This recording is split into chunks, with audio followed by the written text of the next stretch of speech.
ആപ്പേ ക്ലാസിക്കിന്റെ പുതിയ വണ്ടിയുടെ അവസ്ഥ നോക്കിയേ ഈ രീതിയിലായിട്ടാ. ഈ വാട്ടറിന്റേതാണ്. വെള്ളം സ്പ്രേ ചെയ്യാൻ വേണ്ടി ഉപയോഗിക്കുന്ന പമ്പാണ് ഇതിട്ടാ. ഈ പമ്പ് അതായത് എഞ്ചിനിലേക്ക് വെള്ളം സ്പ്രേ ചെയ്യൂലേ, അത് മോട്ടറായി പ്രവർത്തിക്കുന്നതാണ് ഇത്. കണ്ട, ഇവിടെ ഒരു സെൻസർ ഉണ്ട് കേട്ടോ. ഇതൊരു സെൻസറാണ്. അയ്യോ, പയ്യെ നമുക്ക് നാല് ഓട്ടോറിക്ഷകളുടെ ബോഡി കമ്പയർ ചെയ്യുമ്പോൾ ഏറ്റവും നല്ല ബോഡി ഏതാണ്? അതുലിന്റെ അല്ലേ. അത് കഴിഞ്ഞ് ഹായ് സുഹൃത്തുക്കളെ, ഞാൻ മുനീർ. ഓട്ടോക്കാരൻ വീഡിയോയിലേക്ക് ഏവർക്കും സ്വാഗതം. നമ്മുടെ ഇന്നത്തെ വീഡിയോ കഴിഞ്ഞ ദിവസം ശ്രീജിത്തിന്റെ വർക്ക്ഷോപ്പിൽ പണിക്ക് കയറ്റിയ ആപ്പയുടെ ഏറ്റവും പുതിയ മോഡൽ OBD2 ക്ലാസിക്. ഇതിന്റെ കോലം നോക്കിയേ, ഈ കണ്ടീഷൻ ആക്കിയിട്ടേക്കുന്ന കേട്ടോ. അപ്പൊ ഇതിന്റെ ചേസിൽ നിന്നും ബോഡി ഊരിയെടുക്കാനുള്ള പരിപാടിയിലാണ്. അപ്പൊ ചെറിയൊരു കട്ടിങ് ചെയ്യാൻ പോണേ കേട്ടാ. പേര് പറഞ്ഞല്ലേ, പേരെന്താണ്? കിരണാണ് കേട്ടാ. ചെറിയൊരു ബോൾട്ട് കട്ട് ചെയ്യണോ അല്ലെ? ബോൾട്ട് കട്ട് ചെയ്ത ശേഷം നമുക്ക് ആ ബോഡി പുറത്തേക്ക് എടുക്കാട്ടാ. നിങ്ങൾക്ക് ആർക്കെങ്കിലും വണ്ടി സംബന്ധമായ വല്ല വർക്കോ കാര്യങ്ങളോ ഉണ്ടെങ്കിൽ ഈ വർക്ക്ഷോപ്പിന്റെ നമ്പർ ഈ വീഡിയോയുടെ കമന്റിലും ഡിസ്ക്രിപ്ഷൻ ബോക്സിലും കൊടുക്കാട്ടാ. അപ്പൊ ഈ വർക്ക്ഷോപ്പ് സ്ഥിതി ചെയ്യുന്നത് എറണാകുളം ഉണ്ടോ, എറണാകുളം കങ്ങരപ്പടിയിലാണ്.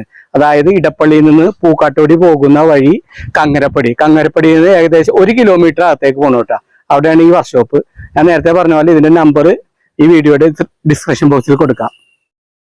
ലാസ്റ്റ് ഒരു ബോൾട്ട് കട്ട് ചെയ്യാനുണ്ടായിരുന്നില്ലേ, അപ്പൊ അത് കട്ട് ചെയ്തോണ്ടിരിക്കുകയാണ്.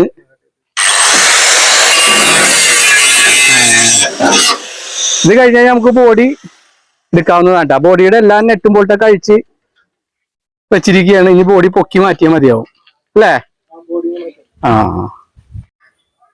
ആപ്പേ ക്ലാസിക്കിന്റെ പുതിയ വണ്ടിയുടെ അവസ്ഥ നോക്കിയേ ഈ രീതിയിലായിട്ടാ. ഡാഷ് മാറ്റി വെച്ചിരിക്കുകയാണ്. നോക്കിയേ, ഈ രീതിയിൽ പണിതാലാണ് നമുക്ക് വണ്ടി നല്ല മൊഞ്ചനായിട്ട് പണിതിറക്കാൻ പറ്റുള്ളൂ. ശ്രീജിത്ത് വന്നിട്ടാ. ശ്രീജിത്തെ, അപ്പൊ ഇറക്കാല്ലേ? എത്ര പേര് പിടിക്കേണ്ടി വരും ഇത്? 2 പേര് മതി. അതെ അല്ലേ?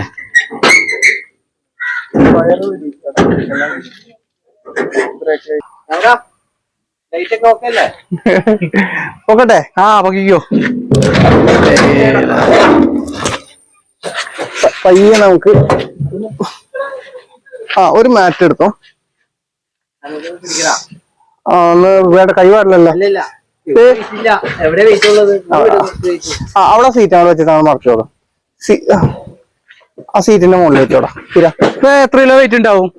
ഇതൊരു 50 കിലോ. 50 കിലോ ഉള്ളൂ അല്ലേ? മുകളിൽ തന്നെ അല്ലേ കഴിക്കണം? എന്താ ഇതിനെന്താ പറയണ ശരിക്കും? പെട്ടിന്നാ? പ്ലാറ്റ്ഫോം. പ്ലാറ്റ്ഫോമിന്റെ തുരുമ്പ് നോക്കി. പ്ലാറ്റ്ഫോമിന്റെ അവസ്ഥ നോക്കിയേ. എന്താ അതേപോലെ ചേസ് നോക്കി. വെറുതെ ഒന്ന് പെയിന്റ് ഒന്ന് പൂശിയിട്ടുള്ളൂ അല്ലേ? അത്രേ ഉള്ളൂ. ചെറിയൊരു വെള്ളം വീണ തുരുമ്പെടുക്കും. ചേസിന്റെ അവസ്ഥ നോക്കിയേ. ചേസില് വേറൊരു സംഭവങ്ങള് പോലും ഇല്ല, ഒന്നുമില്ല. തുരുമ്പായി കണ്ടോ? ആൽഫക്കാണ് ചെറുതായിട്ട് പേസ്റ്റിംഗ് ഇട്ട് കൊടുത്തിട്ടുണ്ടായിരുന്നു. ഇത് അതുപോലും ഇല്ലാട്ടാ. ഈ പെട്ടി നമ്മ ഇറക്കാണ്ട് തന്നെ അതേ പൊസിഷനിൽ മുറുക്കുകയാണെങ്കിൽ കുറച്ച് ഇങ്ങനെ കരകരാകുന്ന സൗണ്ട് ഉണ്ടാവും അല്ലേ? ഉണ്ടാവും. ഈ തകിടും കൂടി പറയുന്ന സൗണ്ട് ഉണ്ടാവും. അതെ, അതിന് വേണ്ടിട്ടാണ് ഫെൽറ്റ് ഇട്ട് കൊടുക്കുന്നത്. അതേപോലെ തന്നെ ഈ പ്ലാറ്റ്ഫോം ഇല്ലേ, പ്ലാറ്റ്ഫോം ഇപ്പൊ നമ്മളിപ്പോ ഇതിന്റെ മുകളിൽ എക്സ്ട്രാ ഒരു പൈപ്പ് വെക്കും, അല്ലെങ്കിൽ ഈ സാധനം താന്നു പോകും. ഇങ്ങനത്തെ സ്ക്വയർ പൈപ്പ് ആയിരിക്കുമല്ലേ വെക്കാൻ പോണത്? സ്ക്വയർ പൈപ്പ് ഒരെണ്ണം മുകളിൽ വെക്കും. അപ്പൊ ഇതിന്റെ മുകളിൽ പ്ലാറ്റ്ഫോം റെസ്റ്റ് ചെയ്യുമ്പോഴേക്കും ഇത് താന്നു പോവില്ല.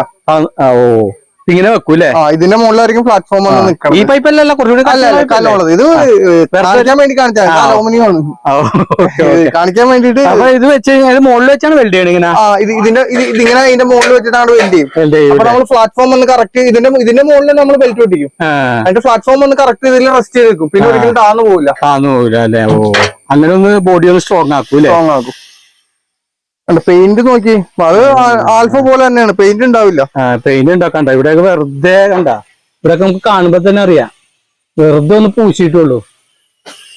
അപ്പൊ പുതിയ വണ്ടി എടുത്ത ആൾക്കാർ ഇങ്ങനെ ചെയ്യണത് നന്നായിരിക്കും അല്ലേ? അതെ, പ്ലാറ്റ്ഫോം ഒക്കെ ഒന്ന് ഇറക്കി ക്ലിയർ ചെയ്യണത് നന്നായിരിക്കും.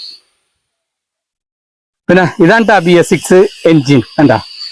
പിന്നെ ഇതിന്റെ അകത്ത് മറ്റേ ഇതില്ല അല്ലെ? ECU ഇല്ലല്ല? ഇല്ല, ECU ഇല്ല. അതിന് വേണ്ടി ഈ ടാങ്കിന് എന്താണ് സെപ്പറേറ്റ് സംഭവം കൊടുത്തിട്ടുണ്ട്.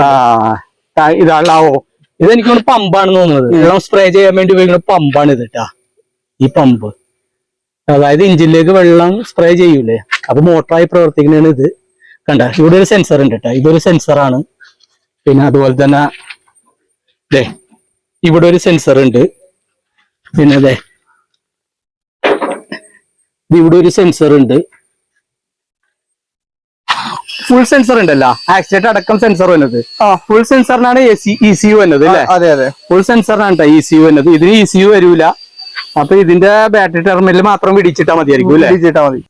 ബോഡിയിൽ ഇലക്ട്രിക് വെൽഡിങ് ചെയ്യാൻ നേരത്ത് ഇതിന് ECU ഇല്ല കേട്ടാ.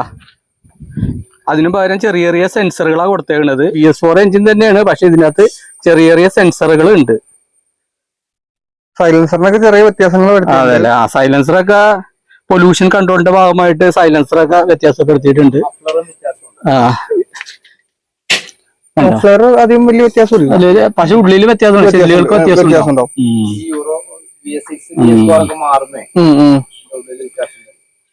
പിന്നെ ഗിയർ ബോക്സ് ഒക്കെ സെയിം അല്ലേ? സെയിം.